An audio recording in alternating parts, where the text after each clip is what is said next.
Reports started coming in within the hour about an accident on a ride at the North Carolina State Fair. Emergency personnel are actually right now at that area. We're going to have everybody working overnight to try to get you the latest information. We are getting some new information this hour. We have a minute-by-minute account of exactly what happened last night. Our thoughts and prayers are with the families. And of course, we will continue to follow this investigation. WRAL News. Coverage you can count on. And we want to get back to that breaking news. Reports started coming in within the hour about an accident on a ride at the North Carolina State Fair. Now, that accident involved a ride called the Vortex. We're told at least 4 people were transported to Wake Med. We do not know at this point the severity of their injuries, but they were taken as trauma patients. Yeah, Gerald and Jackie, this is a very serious situation that's unfolding out here at the State Fair tonight. Said they were walking down, everything seemed normal, then a rush of emergency personnel came rushing from behind past them, running to this area, throwing up barricades as quickly as they could. Of course, lots of fairgoers were wondering what is going on. A lot of people wondering what could have happened. They come around the corner, this is in a corner of the fair, and they saw a number of people laying on the platform of this Vortex ride. We were told that some of them weren't moving. It wasn't clear if that was because of their injuries or because of the shock of the whole thing.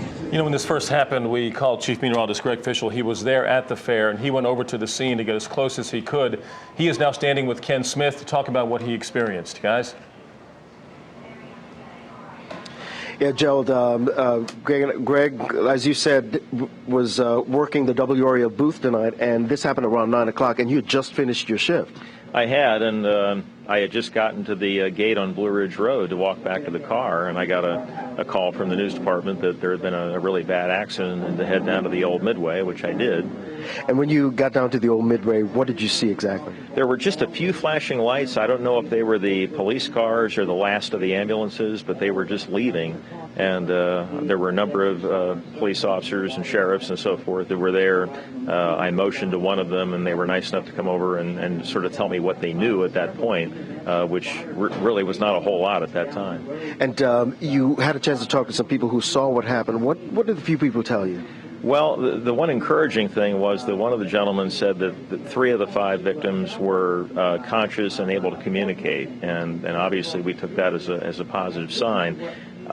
There was another, and you know, I hesitate to say this because you just don't know, but something along the lines that at least one of the people may have been airborne for a short time. On October 24th, the lives of the Gorham family were changed forever when Keisha and Anthony Gorham, their son and niece, were thrown from this ride at the State Fair. You know, it's kind of the metal floor, you know, on those rides, and just heard slamming, and it was more than just normal walking and things like that. It was multiple slams. Gilly says those slams were riders hitting the floor of the Vortex. Towards the front of the ride, there was someone laying there. There was also someone towards the back of the ride. As the victims recover, Gilly and Miller say their thoughts are with those who were hurt and their families. It's terrible. I mean, people come here to have fun, and something like that happens. It's terrible.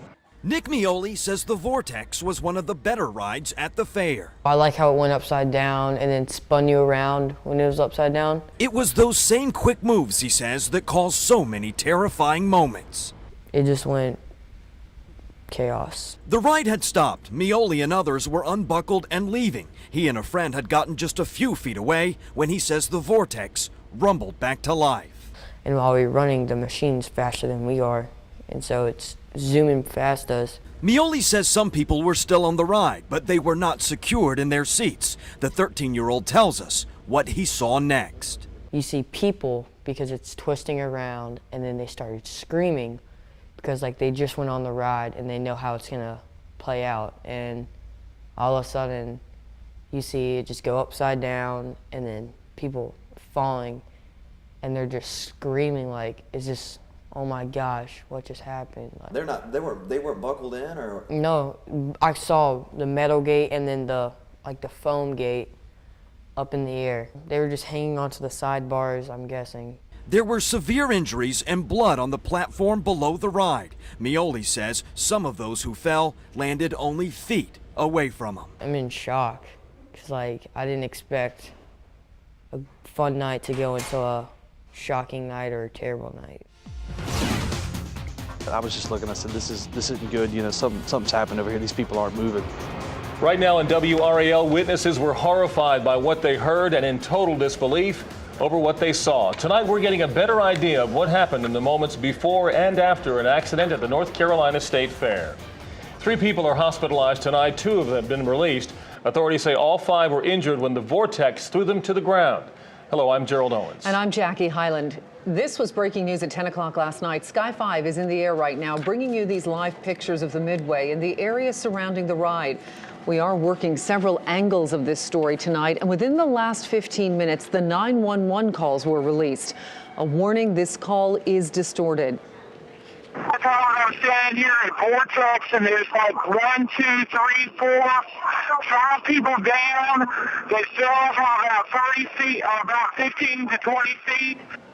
We have our crew spread out across the fairgrounds right now. Ariel Clay spoke with witnesses. And Brian Schrader has been asking questions to figure out exactly what went wrong. We begin with David Crabtree, who is leading our coverage at the fairgrounds tonight. David? The switch on the Vortex, we found out today, failed earlier this week. Now, we are also told that inspectors took care of that problem and gave it a clean bill of health and said the ride could operate again. We want to emphasize it is unclear tonight if that had anything to do with the accident, but we did learn that there was a problem earlier this week. This is still an active crime scene as Wake County Sheriff's investigators and labor inspectors take a look at this ride. And you're looking live now at a group of those investigators, including Wake County Sheriff Donnie Harrison. They've been working out here this afternoon. You see they're comparing notes. They've been talking to witnesses out here. They said they had dozens of witnesses they needed to speak with as they continued this investigation. A Wake County Sheriff's deputy noticed Monday night the Vortex was down and Midway crews were working on it.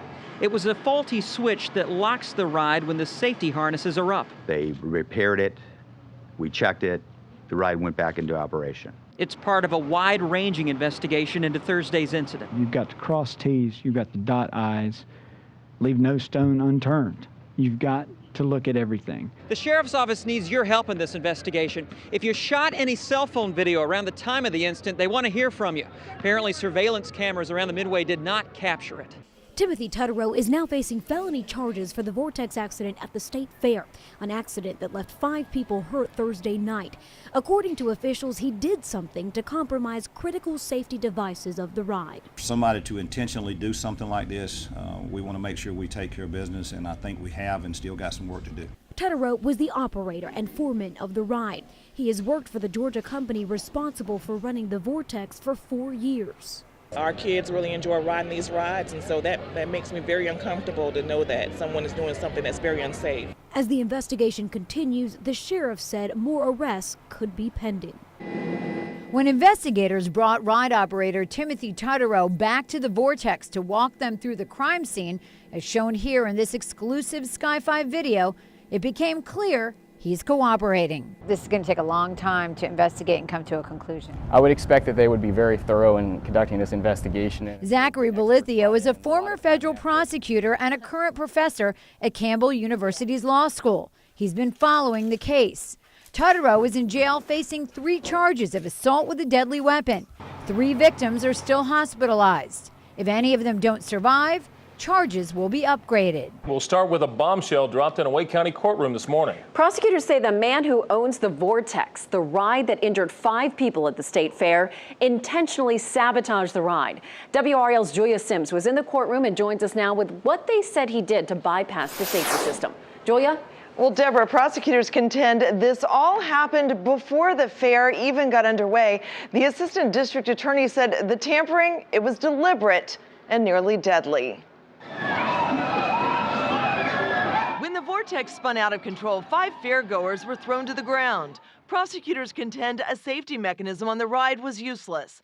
They point to the ride owner, Joshua Macaroni, as the one responsible. Ride operator Timothy Tutterow is also charged in the case. Mr. Macaroni went over to a box, an electrical box, and told Mr. Tutterow to stand behind him and make sure nobody was looking. And when that box was opened, he reinserted what are called jump wires. And those jump wires allowed this machine to operate without the proper safety measures. He is presumed innocent at this point. I believe the evidence will be he wasn't even in the state at the time of the accident. But prosecutor Howard Cummings told the judge the ride was actually tampered with before the night of the crash. He said the day before the fair opened, the Vortex failed an inspection. Cummings said it was during a re-inspection and just steps away from state ride inspectors that Macaroni placed the wires that would bypass a key safety system that prevents the ride from starting when the safety lap bars are unlocked. Investigators believe the ride, known for its flips and spins, started unexpectedly as people were trying to get off. Macaroni's attorney admits he was surprised at the prosecutor's claims. Whether it's true or not, we'll just have to wait and gather all the evidence.